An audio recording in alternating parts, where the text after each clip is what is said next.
Hello and very warm welcome to the Amish Shackle 5858. I am Amish Shackle. Following are the news headlines which have been reported by American, European, Canadian, Asian, African, European news channels and Reuters, AP, AFP news agencies. So please, let's go to the headlines. Tonight, dozens of large wildfires are raging across the West, forcing residents to evacuate. A small earthquake rattles parts of New York and New Jersey, and the new details coming in tonight about the victims in the deadly bar shooting rampage in Montana. First, the fast-moving Gifford fire exploding in size in central California, scorching nearly 40,000 acres, triggering mandatory evacuations in parts of Santa Barbara County and shutting down a major highway. It's just one of more than 30 uncontained large wildfires now burning in 11 states in the West, fueled by heat and dry conditions, and a flash flood threat targets the southeast again. Our weather team is standing by with the forecast. A new video of the 3.0 magnitude earthquake that shook buildings in parts of the tri-state area overnight. And as millions of Americans prepare for back-to-school shopping, tariffs are sparking concerns over school supply prices. Texas Republicans have announced a plan to revise their congressional map to give the GOP an edge in the midterms, but some governors are crying foul. Others are threatening to take similar action across several states. How Texas Democrats are fighting back. Two men have been charged with aiding the suspect in the murder of a family of four in Tennessee as the search for the suspect enters the fourth day. Police have identified the four victims in the deadly Montana bar shooting. Authorities warn the suspect, an Army veteran described as armed and dangerous, could come back to town. Also tonight, a family demands answers after a toddler in the custody of the state of Alabama died after being left in a hot car for 5 hours as temperatures soared above 100. The new details on the Pro Bowl linebacker arrested on felony weapons charges, what his team is saying tonight. Team USA makes a big splash at the World Swimming Championships. Pope Leo takes center stage, his message to more than 1 million young Catholics. And America Strong tonight, the 72-year-old Bay Area nun with a higher power. From ABC News World Headquarters in New York, this is World News Tonight. CIA Director John Lee Ratcliffe worked on this in Congress and again as DNI and joins us now. Welcome, Director. I sat beside you as Comey and Brennan were questioned for hours about Russia collusion. They never once mentioned this was a Clinton campaign plan. They knew it. They were co-conspirators. Would this ever have come out had you not declassified Brennan's notes and then Durham's annex? And for our viewers, what's new in the Durham annex? Well, Trey, think about that there was intelligence from foreign intelligence services that one U.S. presidential candidate was trying to frame another candidate for treason, claiming that he was an agent of a foreign power, an agent of Russia. And that intelligence was never shared with you or I as members of congressional oversight committees on intelligence. But for the good fortune of me being able to find John Brennan's notes and declassify that secret may have been hidden forever, but I was able to provide that to John Durham, and you see some of that in his annex that was declassified this week. And so what you learned in this annex that many people didn't know before was details of that Hillary Clinton plan and how it included groups like the Soros Foundation and the roles that the FBI played. So before all of this started, Trey, what we did know was this, that on July 31st of 2016, the FBI did something as shocking as it was unprecedented. They opened a criminal investigation into a nominee for president, a candidate for President Donald Trump, something that had never been done before. But what you learned in John Brennan's annex this week was 6 days before that, Russian intelligence predicted that's exactly what would happen, that there was a Hillary Clinton plan and that the FBI would pour oil on the fire of a firestorm that would consume the country for the next 3 years. So think about that, Trey.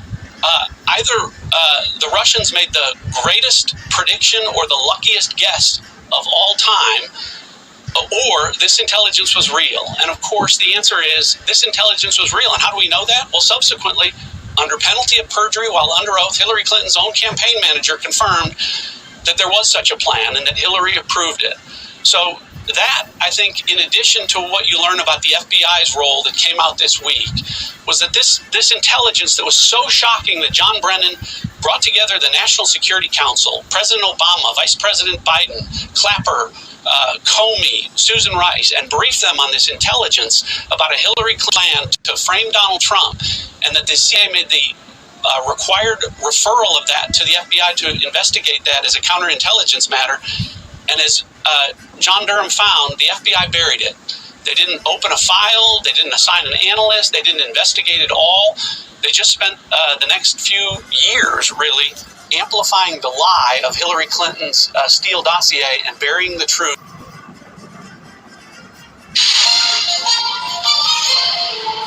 On this Sunday night, wildfire smoke settles over much of Canada. The air quality alerts from New Brunswick to British Columbia. It's moving so fast. I mean, it's only been 2 days, but it feels like a month. As residents in multiple provinces deal with wildfire evacuations. An aid group says a worker was killed in an Israeli attack in Gaza, where there's a growing number of starvation deaths. Plus, frontline workers in Manitoba sound the alarm after 2 deaths in a housing program for former foster youth. And 18-year-old Summer McIntosh continues to make waves on the world stage. The reaction among fans in Canada after her 4th gold finish. Global National reporting tonight. Good evening and thanks for joining us. From British Columbia to the Northwest Territories and all the way east to New Brunswick, air quality alerts have been issued for much of this country on Sunday. Smoke from wildfires is settling over several major cities, with Toronto and Winnipeg among them. Environment Canada's air quality alert map mirrors what's clearly visible on satellite, a thick swath of smoke stretching southeast across the country. Heather Yurex West looks at where the smoke is worst and has the latest on the wildfires fueling this summer health hazard. With orange skies and thick smoke choking Thompson, Manitoba, and cars in Yellowknife covered in ash, fatigue from a long summer filled with fires is taking a toll. As somebody posted in a Yellowknife memes page, is it really summer if we're not being traumatized by smoke? I feel like this year we have to cancel some plans, even small plans like just taking a walk in the forest because it was too much smoke. The air quality was so bad in Toronto Sunday, it was ranked the second worst around the world, behind only Kinshasa in the Democratic Republic of Congo. While northern Saskatchewan, Manitoba, and Ontario continue to deal with a high number of wildfires, British Columbia is seeing an increase of fire activity now too, with residents of the usually tranquil Vancouver Island keeping anxious eyes on the dangerous situation at hand. I'm trying my best to hold it together. You know, we went through a family Immigration or law and order, nothing is off limits. You have the power then. Yeah, but now you've lost it. That's the Camilla Tominey Show, a politics show that's fearless. But no, let me finish my question if you don't mind, because it is my show. Sundays at 9:30, only on GB News, the People's Channel, Britain's news channel. Westminster's full of talk, but out here is the real world. No, that's it. This is where it matters. Real people and real lives. That's what politics is all about. I'm just trying to make a good start. No. Straight answers, no spin, and just a couple of lines. How many tickets have I ever got up? About 10. So join me for the Anderson Real World every Friday at 7 p.m. on the GP News. The People's Channel, Britain's News Channel. In the GB Newsroom, we bring you the news as it happens. With our team of dedicated journalists across the UK, we're ready to keep you up to date with what's happening every half an hour, every single day. Bulletins here on GB News, the People's Channel, Britain's news channel. I'm Bev Turner. Thank you for joining us on GB News, the People's Channel, Britain's news channel.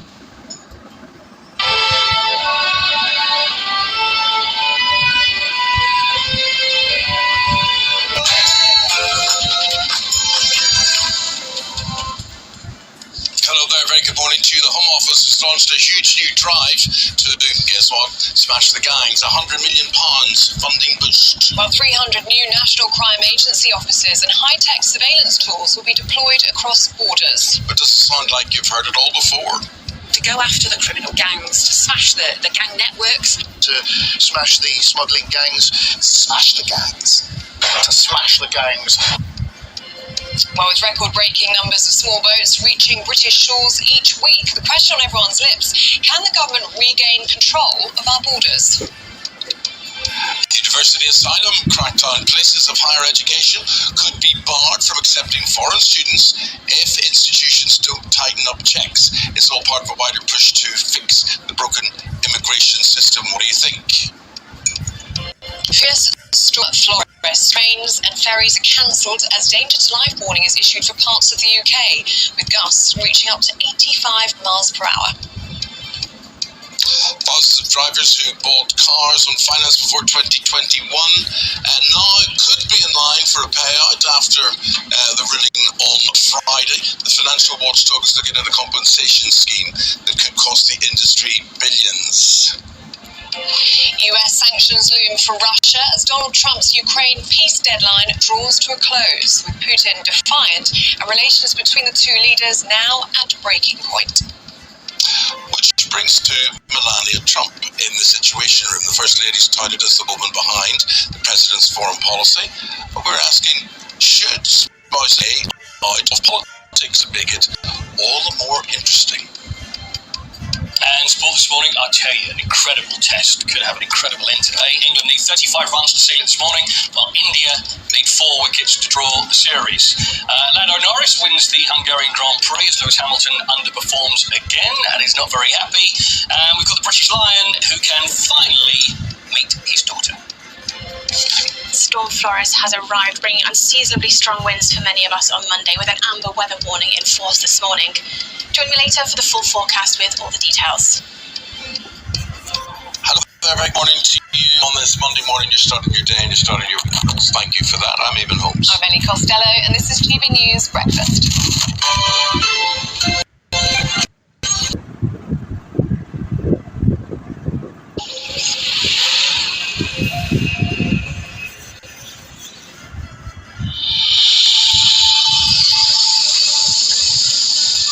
Today, more aid pledged for Gaza after more than 100,000 pro-Palestinian protesters marched on Sydney's Harbour Bridge.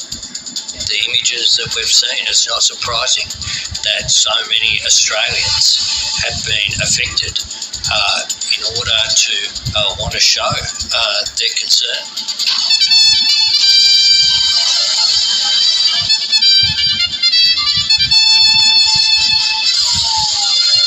Meanwhile, Gaza authorities report more starvation deaths as footage of emaciated hostages prompts an outcry in Israel. The first woman to lead the federal police, Chrissy Barrett, announced as Australia's new AFP commissioner. Emergency warnings in place and tens of thousands without power after intense rain hits across New South Wales.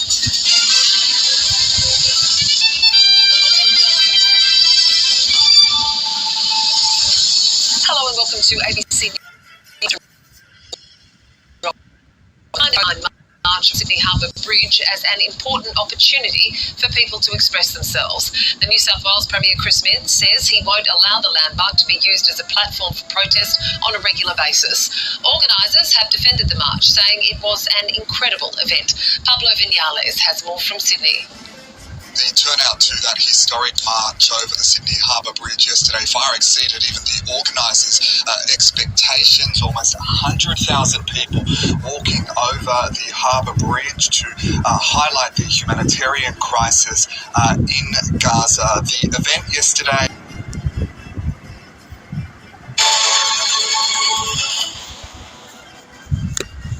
This is Asia Now. Good afternoon, it's 12 p.m. in Singapore and Hong Kong, 9:30 in New Delhi and 11 o'clock in Jakarta. I'm Alethea Selvaraj. Your headlines this hour. The U.S. tightens the pressure on India to stop buying oil from Russia. The top aide of President Donald Trump is accusing New Delhi of financing Russia's war against Ukraine. India's foreign ministry suggested last week there would be no change in policy regarding Russia. Senior Thai and Cambodian military officials set to meet in Kuala Lumpur from today. Now, the talks will see parties discuss de-escalation measures on their border. Both sides agreed to a ceasefire last week after 5 days of armed clashes. And property tycoon Hong Wing Singh pleads guilty to one charge of abetment of obstruction of justice in a corruption case involving former Singapore Transport Minister S. Iswaran. A second charge of abetting a public servant in obtaining gifts will be taken into consideration for sentencing, which will be heard later today.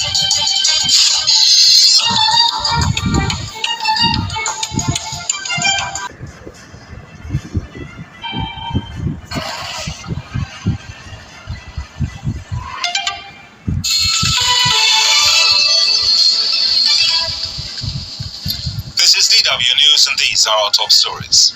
The health ministry in Gaza, which is controlled by Hamas, says dozens of people were killed by Israeli gunfire and airstrikes on Sunday. Many were reportedly shot while trying to reach aid distribution sites. The Palestine Red Crescent Society says Israeli forces attacked its headquarters in Khan Yunis, killing one of its staff members and injuring 3 more. Palestinians in the occupied West Bank have joined protests in solidarity with Gaza. The demonstrations are taking place as the health ministry says 6 more people in Gaza have died of hunger, raising the death toll of those who have died of starvation or malnutrition to 175. Supporters of Brazil's former president, Jair Bolsonaro, are holding nationwide rallies. He's accused of plotting to overturn his election defeat in 2022. The demonstrators are calling for the charges to be dropped and for the judge overseeing the trial to be impeached. This is DW News from Berlin. There's a lot more news on our website, dw.com.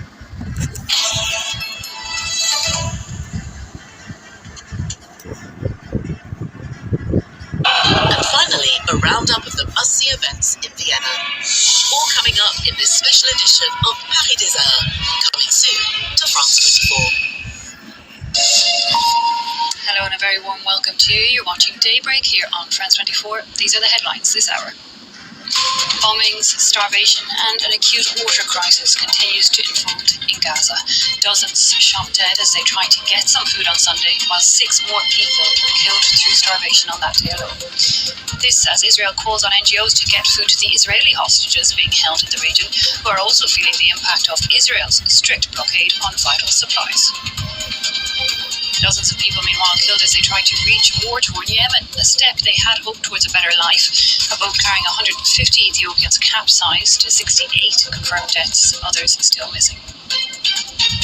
And the trial of 19 people suspected of playing a role in the deadly attack on a concert venue outside Moscow last year is set to get underway. That attack said to have led to a rise in arbitrary arrests of Central Asians and general xenophobia in Russia due to the ethnicity of the shooters behind it.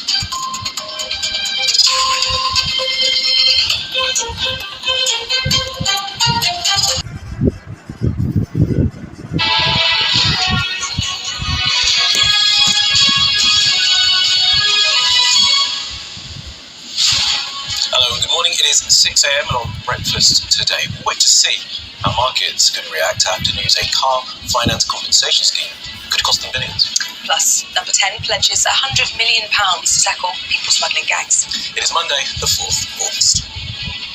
After the regulator says it's looking into a compensation scheme for motorists who were mis-sold car finance, the money-saving expert Martin Lewis tells us they should likely expect hundreds, not thousands of pounds. Hamas says it's ready to cooperate with a request to deliver food to Israeli hostages in Gaza if Israel agree to permanently open humanitarian corridors. We go inside the Sudanese city under siege where thousands are forced to eat animal feed to survive. As nations gather to find a solution to a global plastics problem, we witnessed the devastating impact it's having on British marine life. And we're watching as Storm Floris makes landfall in Scotland. People have been warned not to travel north of Preston.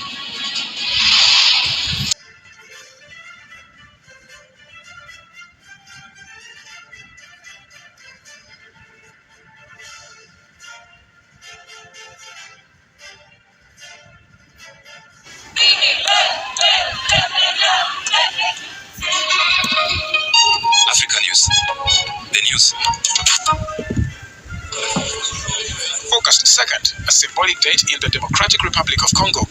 In Kinshasa, a ceremony dubbed Genocost Memorial Day, paying tribute to the millions of Congolese killed in conflicts tied to the exploitation of natural resources, brought together hundreds of people. Officials and prominent figures attended. Singer Enos B, rapper Yusufa, artist Verason, and influencer Diddy Stone. The tribute was organized by the National Reparations Fund for Victims.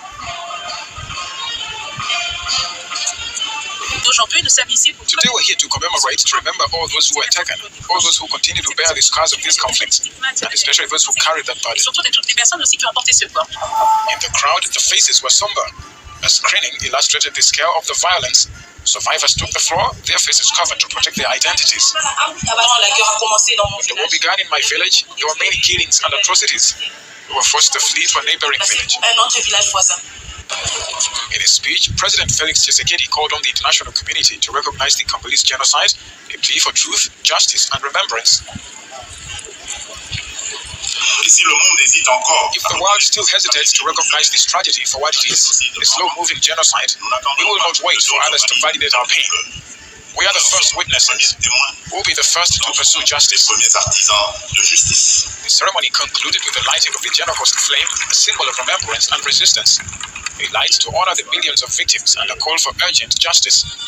To date, according to Fonarif, more than 700,000 victims have been pre-identified across the Congolese territory. South African police said Friday it had arrested some 1,000 illegal miners in an operation that lasted several days. A statement by the police said most of the suspects are foreigners without documents to support their stay in the country. It said their nationalities had not yet been established. They were arrested at a mine in Barberton in the Mpumalanga province, the statement said. In recent months, South Africa has intensified operations against illegal mining and mines.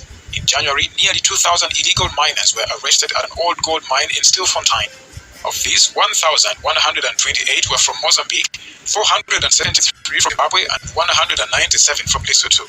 In the same operation, at least 78 people died after authorities blocked supplies from reaching the underground mine.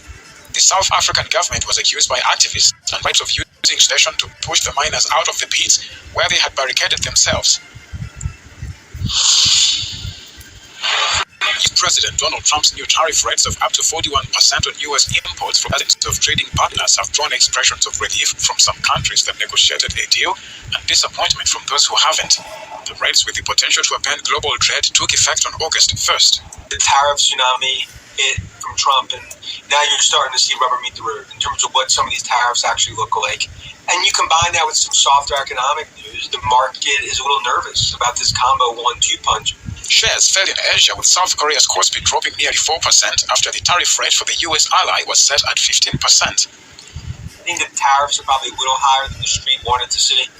And now the question is, do they hold court? Do they actually implement, or are there more negotiations ahead?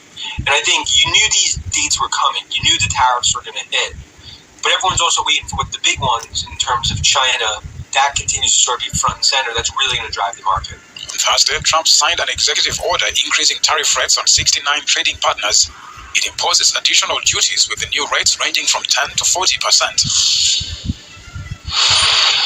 Amber alerts have been issued for the provinces of Sidi Kasem, Sidi Sliman, Koribga, Setat, and Marrakesh.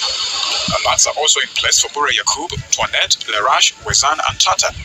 The heat wave is expected to continue through Sunday and Monday in several regions.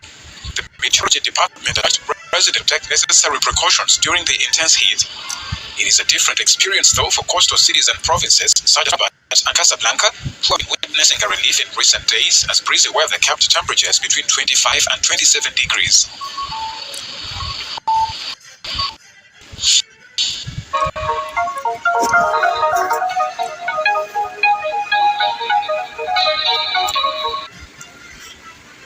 Tonight, new wildfires burning out of control out west and deadly flooding in the south. The Gifford fire getting bigger, faster, with evacuation orders in place tonight. Fires burning in several other western states. And now, wildfire smoke from Canada blanketing the Midwest is heading east. Down south, heavy rains triggering deadly flash floods. The surprising warning late today from police as the search expands for a mass shooting suspect in Montana that he could turn up there again. And of course, people are on edge. The reward now out for his capture. Breaking tonight, dozens Dozens of Texas Democrats leaving the state to try to stop Republicans from changing the congressional map and potentially the balance of power in Washington. New tonight, NBC News learning new details about a critical trip to Russia by a top administration official as the White House's deadline to end the war in Ukraine barrels closer. Bracing for impact from the president's trade war, the new tariff set to take effect this week. Small businesses struggling to stay afloat, and what you need to know about the prices you could pay. Pope Leo celebrating Mass before than 1 million young Catholics. Look at that crowd. We are live from Rome. The health alert for parents. Cases of whooping cough on the rise as kids get ready to head back to school. What you can do to stay safe. Look at this here. A huge 15-foot great white shark swimming just feet away from a popular beach spot. An NBC News exclusive. We go inside the Army's drone testing on the front lines. And there's good news tonight about the bond of a lifetime that turned these co-workers into sisters. This is NBC Nightly News with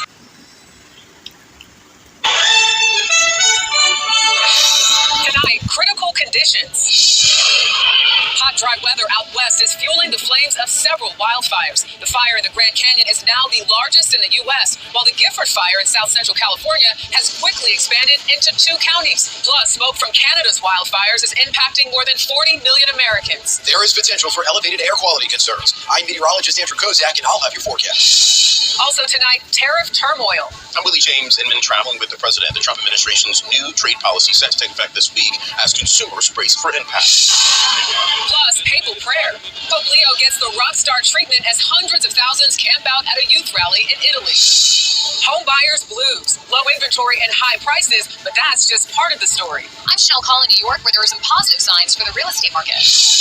And later, reaching new heights. I usually call it a lucky fin. A lucky fin. I love that. We'll take you to the camp where kids are encouraged to accept and embrace what makes them unique. Scary told down a little bit, but I'm a lot less scared than I was on the first day. This is the CBS Weekend News from New York with Jerika Duncan. Good evening and thank you.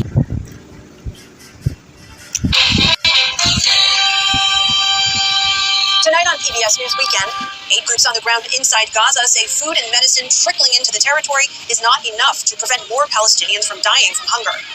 Then we explore a major U.S. airline's decision to use AI technology to help set ticket prices. And celebrating the power of community through a nearly 50-year-old network of social clubs just for women named Lois. I know that our Loises are aging, and if you're a Lois out there and you're seeing this, please come join us. Thank you very much for giving time to Amish Shackle 5858. I am Amish Shackle. Have a good life. Bye-bye.